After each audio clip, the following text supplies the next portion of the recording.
Hello everyone. I'm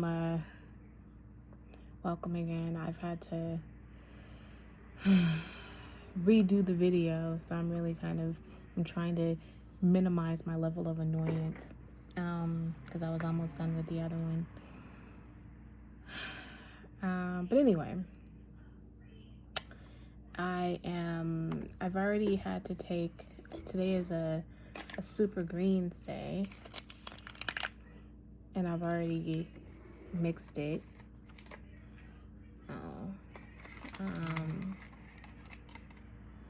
I've already began to mix it, and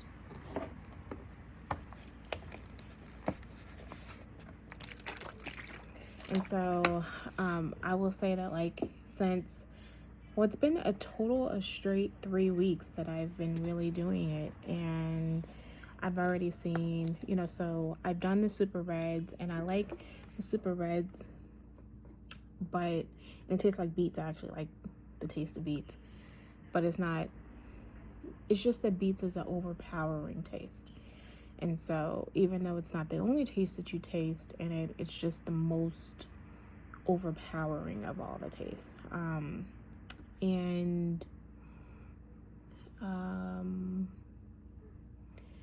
So I do know, I see a greater benefit of my super greens, even if your losing weight is not the most pressing thing for you, but it's maybe maintaining. I think it's a really great supplement, because it really does flush out everything, and it gives you a burst of energy. I mean, today I was planning on doing this video super early, but I just did not have the energy, the patience, and I've mentally checked out today. So I'm trying to bring myself mentally back into life. Usually I mentally check out on a Sunday, not a Wednesday. So I'm kind of behind on life, but that's okay. I'm okay with that.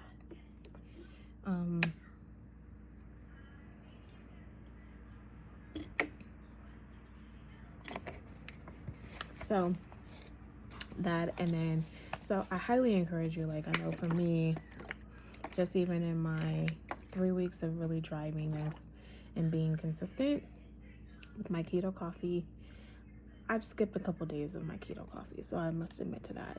And I have been consistent in working out in some physical form. Granted, it may not be a full 30 to 45 minutes, but walking the dog 2 to 3 times a day, and I have now the machine to do my squats, but it works out your arms with your squats, and so it's just, I've been doing it. When I first started, it was really hard, and it is super hard to do it, and even after 30 seconds, it's like sweat is pouring down. So it's just a really full body workout. So I'm able to be on it a little longer, and so that's pretty cool. And then it's similar to, for you to get a picture, it's similar to you working out on a bike. But it's a better workout because you actually do have a lot more results when it comes to, you can feel the burn faster. With a workout bike, you don't feel very much after a while, unless you're doing a workout routine and moving really fast and stuff like that. So I get that.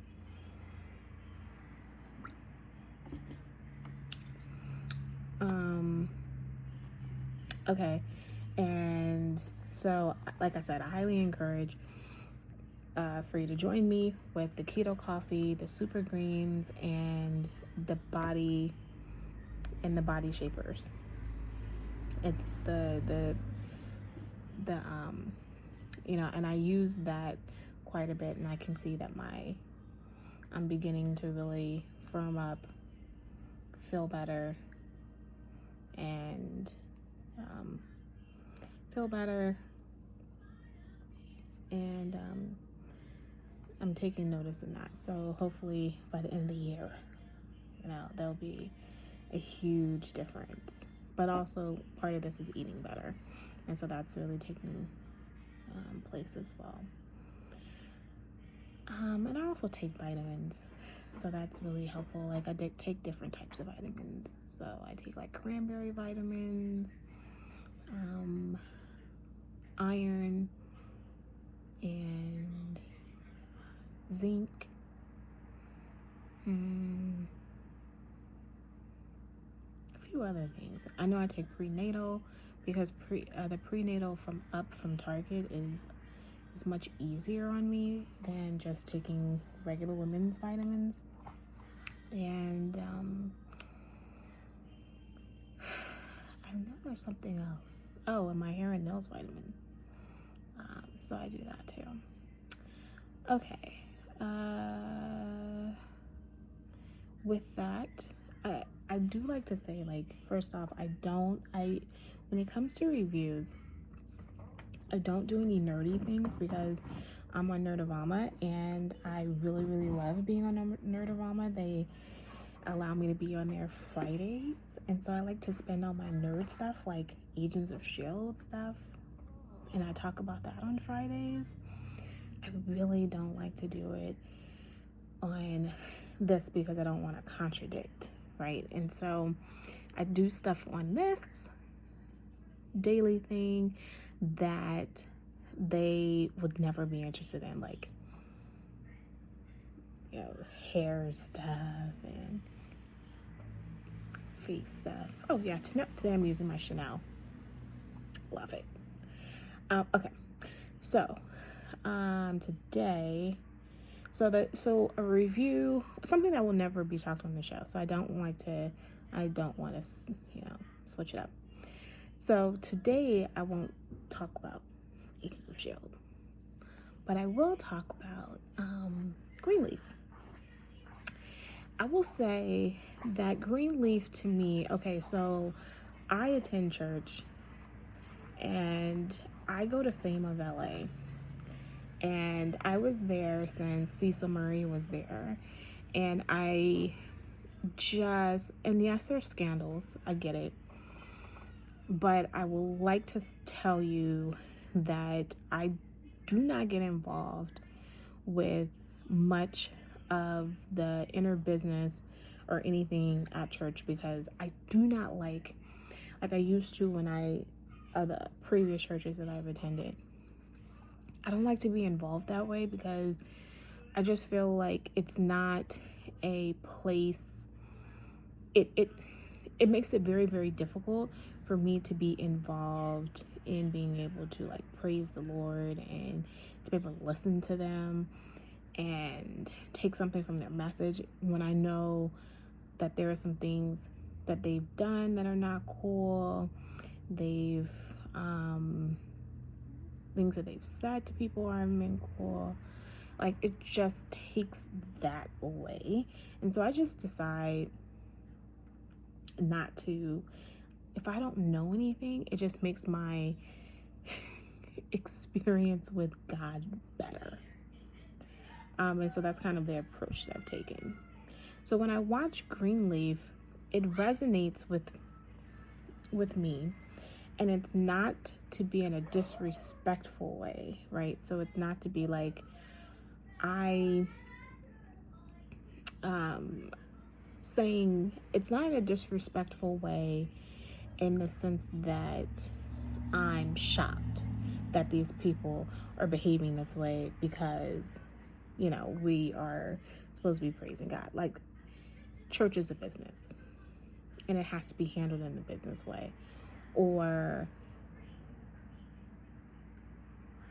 it's difficult to develop the growth of the church if the business isn't handled well. So I get all that. I really, really do. But the problem that I'm having with watching it is I can't wrap my head around why am I supposed to like care for some of these people. Like, so I think there's Charity she is a character who feels overlooked, undervalued, and she is. Her family definitely absolutely does overlook her, undervalue her. I get it. And so one of the ways that she feels that she can kind of do this incredible get back is by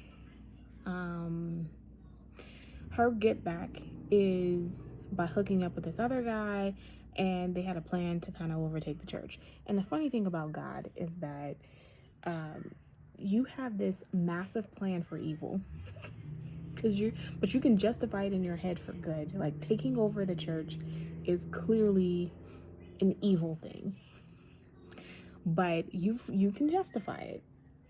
And the irony is that I've known people who have done this the same, who had went about, maybe not have gone about it this way, but they have went about trying to take the church from someone else. And every single time that happens, just like the character on the show, none of it works out. Because what you meant to do, whatever your justification is, the end result was manipulative. You can justify it in your head, but this is not how you go about talking about fulfilling your calling. This is not how you go about starting a church, by stealing a church from somebody else. One of the 10 commandments says don't covet somebody else, right? Granted, it's in the context of somebody else's wife, but it still is, you shouldn't be coveting someone else. And why should you not covet someone else? Is because it's just going to cause you to steal somebody's stuff, manipulate, undermine, and it never works out. You can keep it for a good point of time. You think you got the victory, but the victory is very short-lived. And just for so I'm sitting here looking at Charity like, am I supposed to care that you're broken, that it didn't work out for you? No, I don't care about you. So other than that, I think the show is pretty decent. It's well written in this sense, and I think that hopefully, as it's in its last season, it gets a nice nod.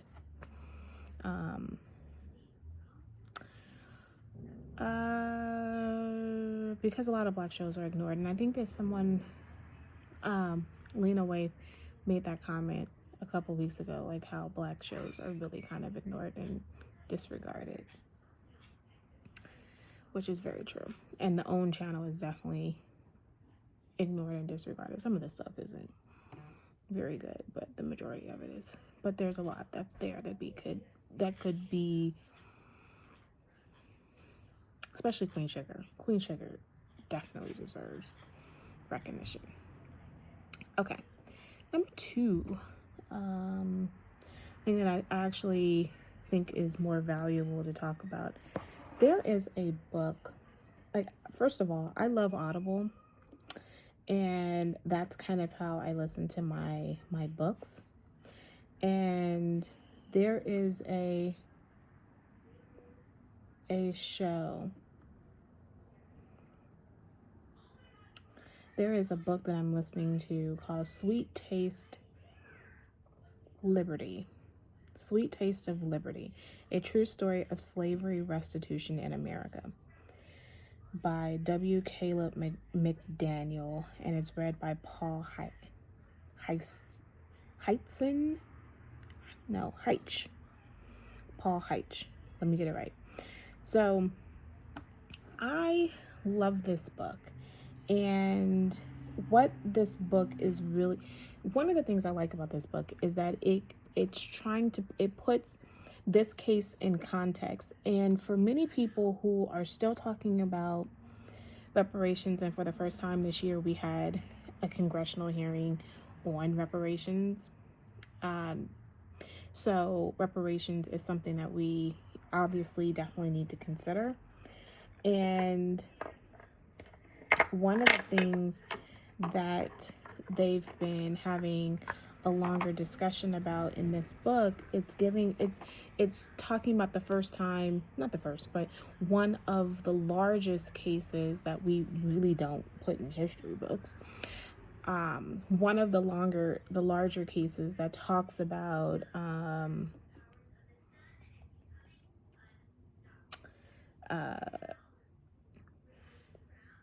this a woman getting reparations for being a slave. And usually these kind of cases are as if someone is kidnapped and a free person is kidnapped and taken into slavery, or and then they, depending on the state, they've been able to sue. And one of the interesting things is that even though her case started before the Civil War, it didn't really end until after the Civil War. And I love how they really even talk about the Civil War.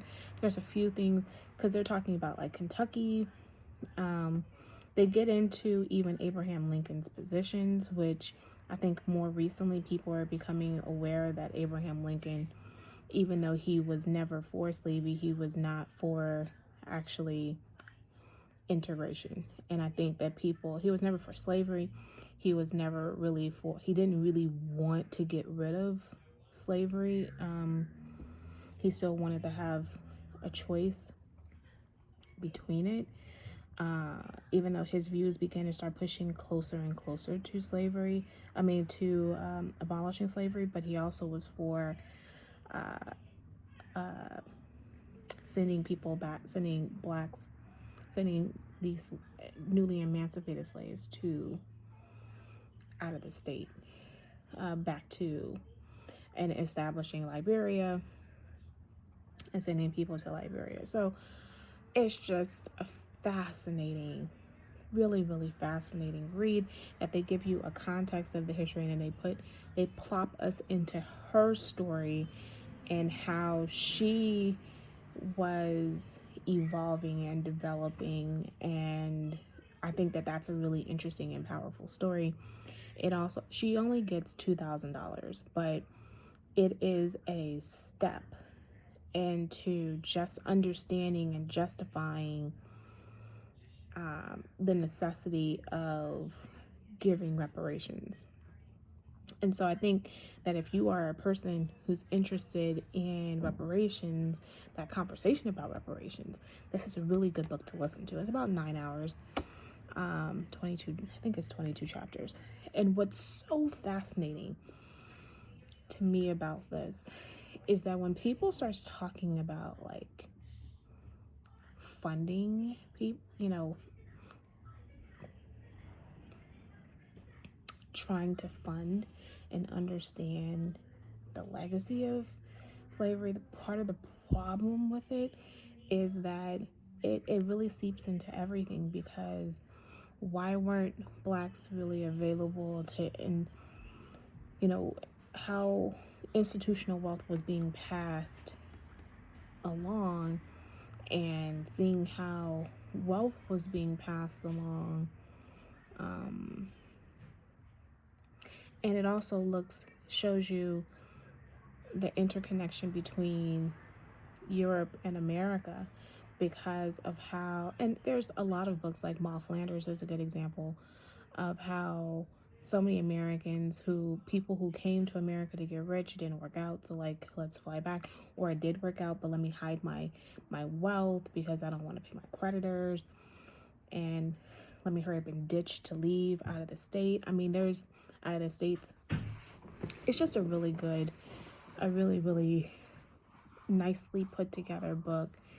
And I will say that sometimes listening to it, it gets to the point where it's like, okay, wait, I'm losing my train of thought, because you've gone down this very historical road of giving the context, and I totally forgot where we're going. But I think it's kind of cool how the author is constantly like, I'm telling you this because I want you to get a perspective of our main person who may have felt this way when this was happening. And And why do I make this statement? Like, yeah, slaves couldn't read. A lot of them couldn't read, but she also was free. And then gives this, but news spreads fast. They also give this really depiction of the earliest start of why we have prison workers who are these slaves who were, or even her who was a captured, she was free and she was captured again and put into slavery. And it gets into grave detail of how even when you're in jail, a slave in jail or a free person in jail, then there was these jails essentially became slave owners, because then they would have you work and then they would get paid for your labor. So these notions of chain gangs and stuff like that, it is rooted in slavery, just like Ava DuVernay's 13th documentary, but this gives an even greater history of how you have a whole society, even if it's an abolitionist society, really built on slavery. By the way, and then I have to get off because my video is running too long. By the way, the whole time that I was listening to this book, because it really deals with the Ohio River. And, you know, if you've never been to Ohio, I think I love traveling in the United States because every state has its own unique things. And I definitely want to go to all 50 states. But one thing that I really enjoyed was listening to this. I kept thinking about, because they kept referencing Ohio, I kept thinking about Oberlin College. Oberlin College, there's a lot of research that is done on Oberlin College. Why? Because Oberlin College is the very first white college, white institution, white higher ed that allowed blacks to attend before the Civil War, right? So in the 1850s, blacks could attend Oberlin College. And what's so fascinating about the woman, the main character of the story, is that the way that he says it, and that's why I was just like, I love how he says it, and how he wrote it. This woman who was one of the only successful people to sue and receive reparations for being a slave.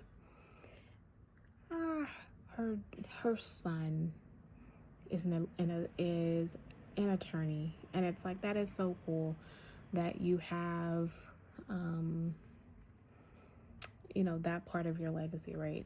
And I think as Oberlin College, and why Oberlin College there's, of course, like I said, there's a lot of research on Oberlin College, and one of the things that they did take a stand, there was actually another one in Kentucky, which makes it even more complex, who started accepting, but that wasn't until after the Civil War. But anyway, Oberlin College, what makes it so special is that they really took a stand for fugitive slaves, and I think that this book gives a nice little depiction on how the community, they don't mention Oberlin College, but I'm just saying the community would take stands, and why Ohio was a huge place for where the Fugitive Slave Act was taking place, primarily because of the Ohio River. And the Ohio River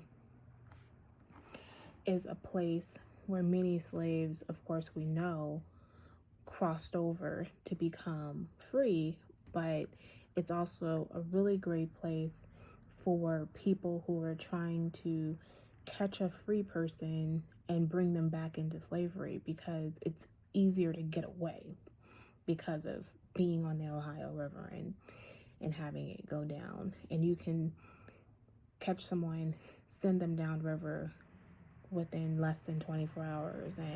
And so there have been open fights of the abolitionists, like really fighting with these slaveholders, or these people who are willing to kind of sell people into slavery, capture them and sell them into slavery. And so that's why then this story gets into this, and this is why Oberlin College in my head was standing out like blaring in my head, because one, this is what my degree's in, but Oberlin College is like blaring, primarily because if you go and read more about it, you'll see that they even tracked free slaves versus runaway slaves, free blacks who were born free. And they really do track the number of them, and the college goes over and above to try to protect the free those who are runaways from never being recaptured. And they do so, and part of that is, in doing so, the thing that never really crossed my mind is that means that the community itself had to do so as well. And so this book kind of puts that into context, and I appreciate reading it. I really, really do. So I highly recommend it. I am going to put it on my Instagram so that you can get a full look at the book and with a better review. And sorry, I didn't think this video was going to be this long. I don't know what I'm going to talk about tomorrow, but I actually wanted to finish a book, and I'll probably talk about that. And my kids are reading a couple things, and I wanted to talk about that as well. Okay, have a great afternoon and or evening, and I will see you tomorrow.